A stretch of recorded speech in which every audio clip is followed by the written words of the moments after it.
Ce n'est pas une ville, c'est un mythe. Las Vegas, son boulevard légendaire, ses hôtels monumentaux et ses machines à sous hypnotiques. Pour le monde entier, le symbole de la fête et de la démesure. Le paradis des noctambules et des noceurs. Plus haut, plus haut. Tournez-vous et regardez le panneau.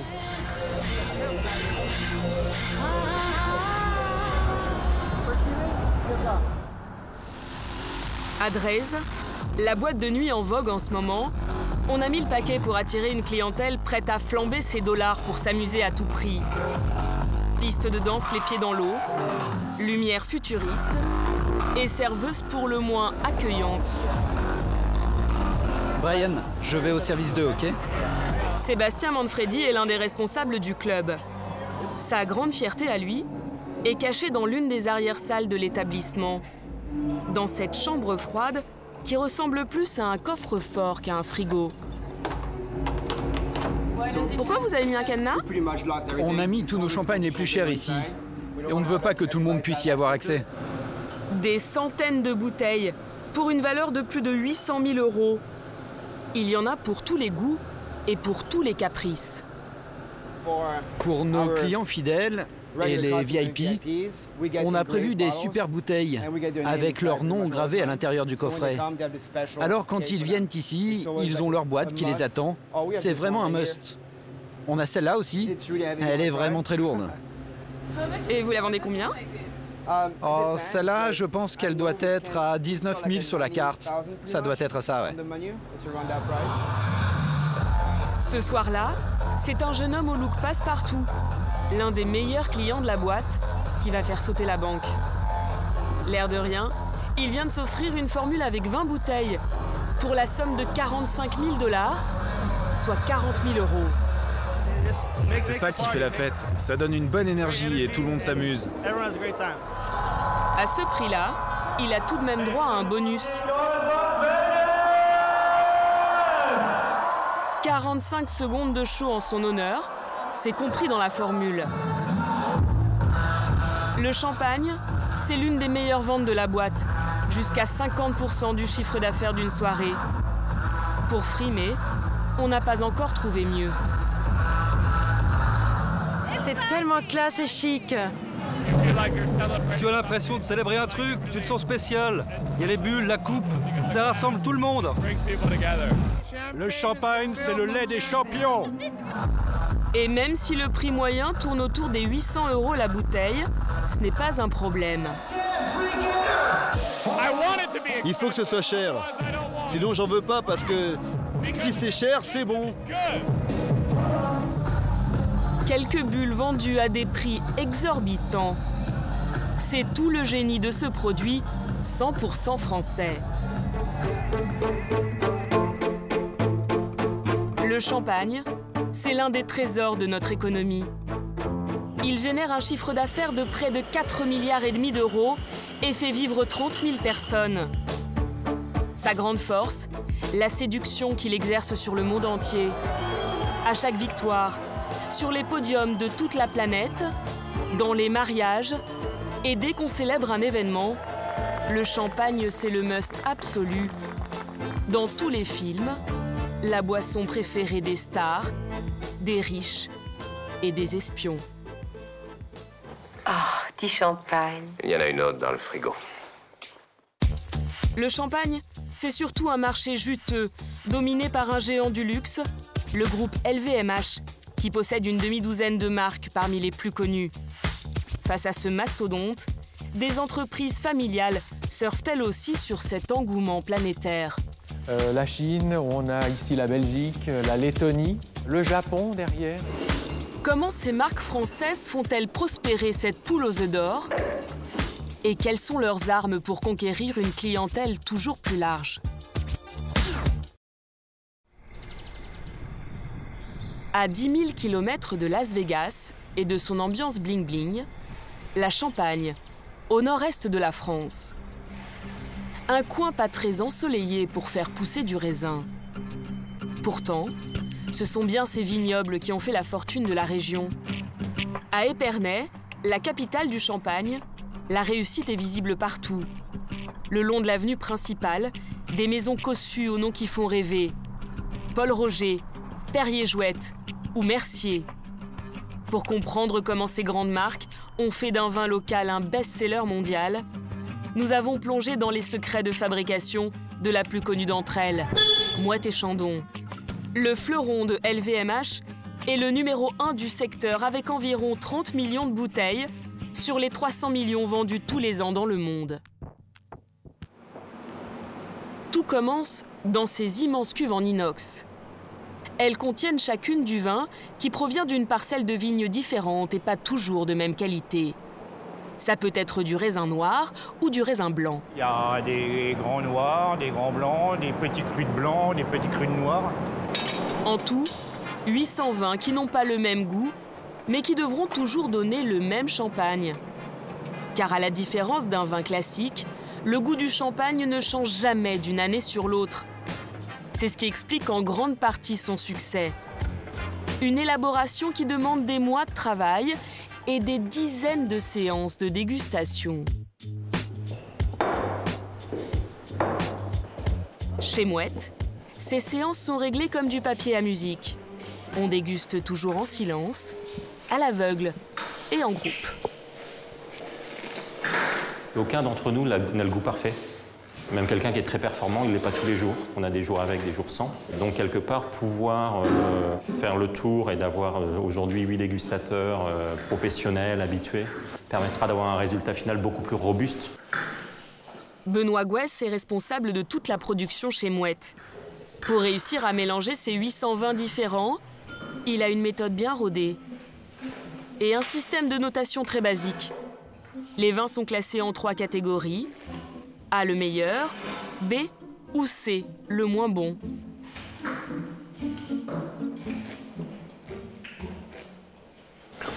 Là, sur cet échantillon, j'ai un petit caractère d'évent, d'oxydation, donc un vin qui est déjà un peu ouvert. Et puis également avec un caractère un peu herbacé, certainement lié à un manque de maturité des raisins. Donc il y a un caractère quand même un peu herbacé, un peu âpre. Donc on n'est pas sur une qualité top. Et la combinaison fera que ça sera une qualité dite B. Je pense qu'il y a un peu moins de potentiel, mais il sera très facile à utiliser dans un assemblage Moët impérial non millésimé, sans souci. Étonnamment, les vins avec défaut ne sont pas écartés. Car l'objectif ici, ce n'est pas de faire le meilleur champagne possible, mais seulement de reproduire toujours le même. C'est ça la règle du jeu. Si vous l'aimez, vous savez que, où que vous soyez, quelle que soit la période de l'année, vous aurez exactement la même qualité. Et le même goût. Résultat, une boisson standard qui ne peut pas décevoir. Mais ce n'est pas la seule clé du succès. Cherchez les coupes. Très bien. Vite, les coupes. Le petit truc en plus qui fait toute la différence dans le champagne, ce sont les bulles. Et c'est loin d'être naturel. Car pour faire pétiller ce vin, il faut un bon coup de pouce de l'homme et de la chimie. Voilà comment. Une fois le mélange en bouteille, ajoutez du sucre, un peu de levure, laissez reposer plusieurs mois pendant que ça mousse, retirez les restes de levure, pas très appétissants, et le tour est joué. Aujourd'hui, c'est un processus complètement industriel que l'entreprise ne nous a pas laissé filmer. Mais cette recette des bulles a pratiquement 3 siècles, et c'est elle qui a permis au champagne de conquérir la planète. Ces livres, que l'on manipule avec la plus grande précaution, sont les archives de la maison Moët qui existent depuis 1743. L'écriture est à peine lisible, mais avec un peu de bonne volonté, on finit par déchiffrer des informations précieuses. 22 mai 1752, envoyé 160 bouteilles en demi-panier à Madame de Pompadour, à Compiègne. Madame de Pompadour était la maîtresse de Louis XV, et c'est sous Louis XV en fait, que les vins de Champagne ont les faveurs de la cour, qui appréciait sa mousse, son effervescence. Dès le début, grâce à ces bulles qui étonnent, le champagne fait un tabac à la cour du roi. Pour Claire Desbois-Thibault, une historienne spécialiste du sujet, c'est le premier coup de chance de cette boisson, ce qui va en faire une légende mondiale. Au siècle des Lumières, c'est la France, la cour de France, qui donne le ton en matière d'art de vivre. Et de ce fait, les cours européennes imitent la France et se mettent à consommer du champagne. Très vite, les ventes à l'étranger vont décoller. Ça, c'est une lettre d'expédition de champagne en Australie, Melbourne. Une expédition de champagne à Saint-Pétersbourg, une expédition à Venise en juillet 1772. Une aubaine pour les négociants qui n'arrivent pas à écouler toute leur production en France. Au XVIIIe siècle, le prix d'une bouteille de champagne évolue entre 3 et 6 francs la bouteille, ce qui correspond en gros à environ 4 journées de travail d'un ouvrier. De ce fait, le champagne n'est réservé qu'à une clientèle élitiste aisée, peu nombreuse en France, et les négociants sont obligés d'aller chercher leur clientèle hors des frontières. C'est comme ça que le champagne devient la boisson des élites du monde entier. Une image haut de gamme et chic qui va traverser les siècles. Et qui permet aujourd'hui encore à certaines marques de se vendre à l'autre bout de la planète sans le moindre effort, ou presque. Exporter des bulles, c'est la spécialité de Jérôme Philippon. Pendant 10 ans, il a été le grand patron de Coca-Cola en Asie avant de prendre la tête de Bollinger.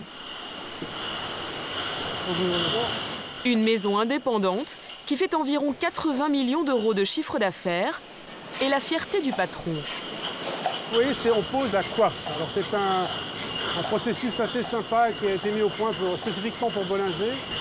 Et comme vous le voyez, la bouteille de Bollinger a un col qui est très fin. Donc on a dû adapter une machine qui nous permet de poser la coiffe de manière impeccable avec 4 plis. Des machines spécialement adaptées à la forme des bouteilles maison, des robots à la pointe de la technologie et un rendement qui peut monter jusqu'à 4500 bouteilles par heure. Cette ligne de production ultra moderne a coûté 13 millions d'euros à Jérôme Philippon. Mais ce qu'il tient à nous montrer n'a pas de prix. C'est une toute petite étiquette dorée en anglais, pratiquement illisible à l'œil nu. Alors ça, c'est « By appointment to Her Majesty the Queen », donc c'est le champagne référencé par la reine d'Angleterre. Donc toutes les bouteilles de Bollinger, quelles qu'elles soient, d'ailleurs pas seulement à destination du marché du Royaume-Uni, mais dans le monde entier, nous fêtons le champagne Bollinger, le champagne de la cour d'Angleterre. Un privilège accordé à une poignée de marques seulement et qui a l'énorme avantage de ne rien coûter. Mais Sa Majesté n'est pas la seule star anglaise à aimer ce champagne.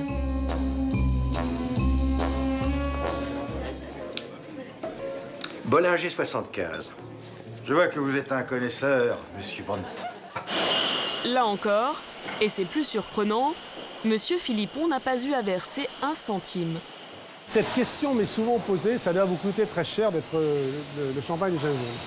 Je crois que sincèrement, si nous devions payer, étant donné la taille de notre maison, je pense qu'on ne pourrait pas se payer d'être le champagne des James Bond. C'est le producteur du film, un amateur de la marque, qui a choisi tout seul d'en faire le champagne de l'espion anglais. Grâce à ses 2 ambassadeurs de prestige, ce champagne est pratiquement plus connu à l'étranger qu'en France. Il suffit de faire un tour dans l'entrepôt où sont stockées les bouteilles pour s'en rendre compte.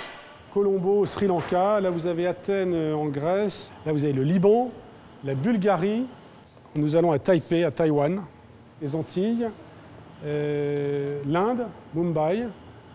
Ici, alors aussi des expéditions vers l'Afrique, le Togo.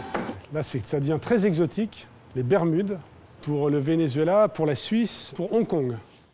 En tout, le champagne Bollinger est exporté dans 120 pays. Tous les ans, 90% de la production part à l'étranger.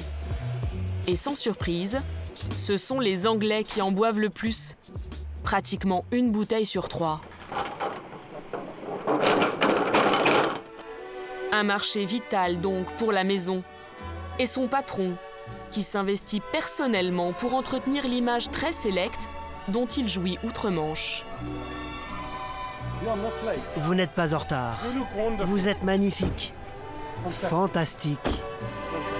Ces dames très élégantes qu'il est venu accueillir en personne travaillent pour l'événement le plus mondain du Royaume-Uni.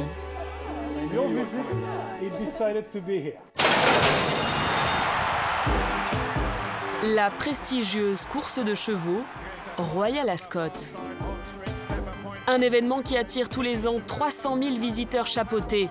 La crème de la crème, comme disent les Anglais. Une vitrine rêvée pour une marque de champagne.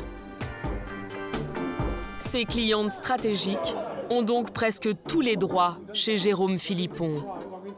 Si vous voulez cracher par terre, aucun problème.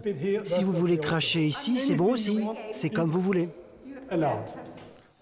Au programme, il a prévu de leur faire goûter les fameux vins clairs, ceux qui seront mélangés pour faire le champagne. Là, c'est exceptionnel parce que c'est vraiment quelque chose qui est très interne à Bollinger. Donc on fait très rarement déguster à des gens extérieurs à la maison des vins clairs. Des vins qui sont très jeunes et très acides. Verzenay, which we tried before on the nose, was, I would say, more precise, very expressive, but still a bit restricted. Clairement, je n'en reprendrai pas là. Ça ne vaut pas une coupe, mais les Anglaises sont ravies d'être ainsi initiées. Un petit moment de détente avant de passer aux choses sérieuses et au business. Car il y a un an, Jérôme Philippon a réussi à les convaincre de devenir le sponsor officiel de la course Royal Ascot. J'espère que vous êtes contente du résultat. Je crois qu'on a vendu au moins 2 fois plus de Bollinger en 2014 qu'en 2013, non? Pour décrocher ce contrat, le patron a dû cette fois mettre la main à la poche. Un investissement de plus de 100 000 € pour que son champagne soit mis en avant lors de l'événement. Un événement suivi par près de 90 millions de téléspectateurs dans le monde. En termes de marketing, être notre champagne officiel, ça vous donne forcément une position que personne d'autre ne peut revendiquer. Et ça vous donne une image dans la tête du consommateur qui permet, je l'espère, de vendre plus de champagne. Grâce à ce partenariat, Jérôme Philippon a réussi un coup fabuleux cette année. Décrocher une image de la reine devant une bouteille de son champagne lors de la remise des prix. Le Graal pour une marque de luxe. Pour Bollinger, comme pour les autres grandes marques, les ventes se font aujourd'hui bien plus à l'étranger qu'en France. Toute la planète semble conquise par cette boisson. Toute la planète, sauf un pays qui résiste encore. L'un des plus grands et le plus peuplé au monde, et surtout le marché le plus prometteur, la Chine. À Shanghai, en quelques années, une génération de nouveaux riches, friands de luxe, a fait son apparition. Un fabuleux gâteau à croquer pour les grandes marques. Des conditions a priori rêvées pour écouler ici du champagne à flot. Sauf que pour l'instant, le champagne, ce n'est pas vraiment leur tasse de thé.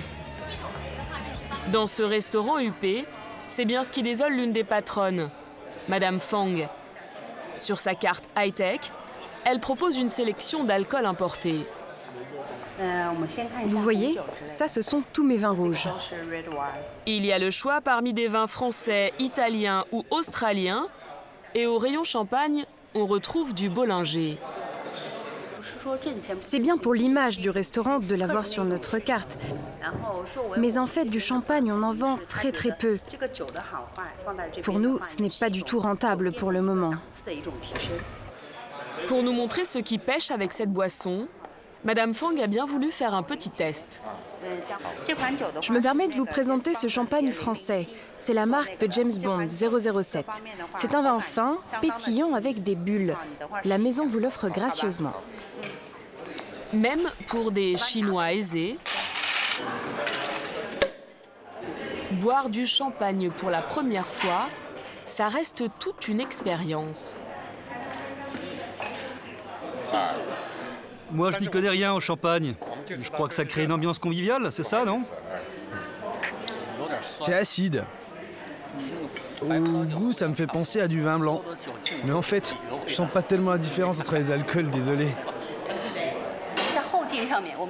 Pour moi, ça fond en bouche.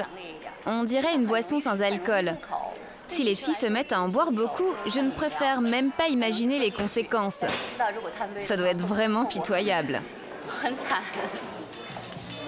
Un vin méconnu, qu'on boit cul sec, et qui aurait des effets traîtres.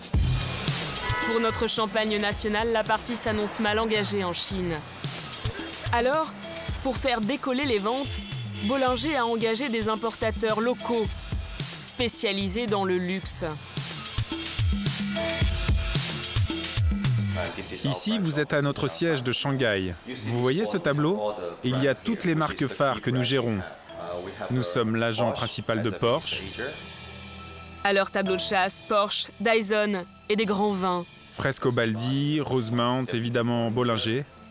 Grâce à leur réseau, ils arrivent à écouler des millions de bouteilles d'alcool chaque année en Chine. Pour le champagne, on en est très loin. Son sort repose beaucoup sur les épaules de Dorine, une Française de 30 ans.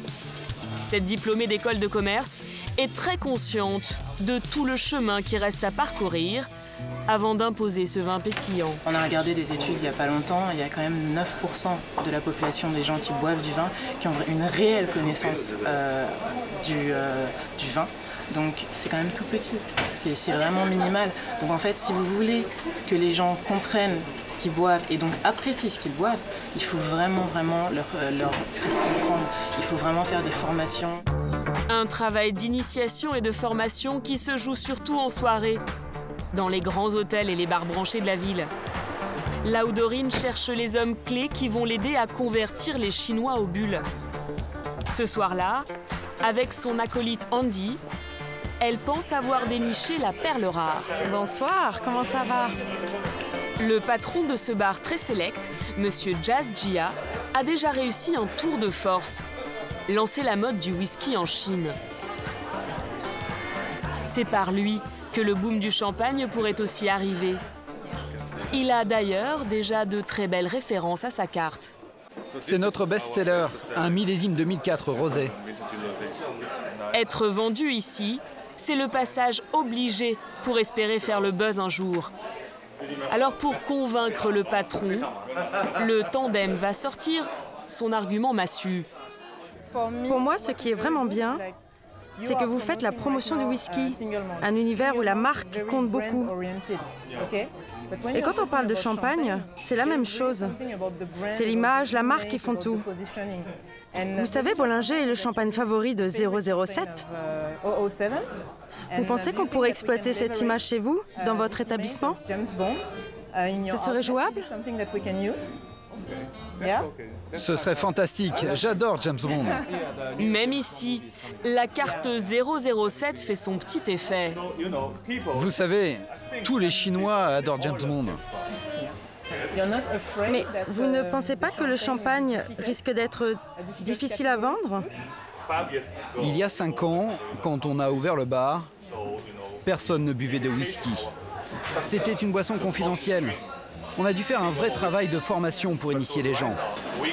Aujourd'hui, je pense qu'on peut refaire le même coup, en apprenant à nos clients comment apprécier le champagne. C'est en initiant une clientèle haut de gamme comme celle-là que le champagne français pourrait être ensuite consommé par un public plus large en Chine. Miser sur l'ultra-luxe, en ciblant l'élite. Il n'y a pas que les grandes marques qui jouent cette carte. Sur ce marché très disputé, c'est un outsider à peine connu qui a réussi le plus beau coup ces dernières années. Chez les Cattier, le champagne et les vignes, c'est une très vieille histoire. Bon, ça va bien? Ça va, faudrait pas qu'il repleuve. Prêt pour le Grand Prix d'Amérique? Oui, tout à fait. Dans la famille, on en est à la 11e génération de vignerons. Et Jean-Jacques Cattier a toujours baigné dans le champagne. On est tombé dans la marmite étant jeune, et donc on y est resté, quoi. Ouais. C'est notre potion magique à nous. Une potion qui porte le nom de la famille, Cattier. Un champagne vendu autour de 25 € dans le commerce, mais dont le nom ne vous dit certainement pas grand-chose. Aucun espion, ni reine d'Angleterre à l'horizon. Alors pour jouer dans la cour des grands, il y a quelques années, Monsieur Cattier a décidé de lancer une nouvelle marque, beaucoup moins pépère. Bonjour. Bonjour Monsieur Cattier, vous allez bien? Ça va et vous? Ben oui, ça va. Oui. Ça va. Ça y est, toujours dans l'habillage? Oui, on continue. Bon. La nouvelle potion magique de Monsieur Cattier, la voici. Une bouteille dorée un peu bling-bling. Presque un bijou, entièrement habillé à la main et présenté dans ses coffrets ultra luxueux. Eh bien, ce sont des bouteilles Armand de Brignac, la cuvée Gold. Et aux États-Unis, c'est la bouteille qui est appelée l'As de pique Ace of Spades Champagne.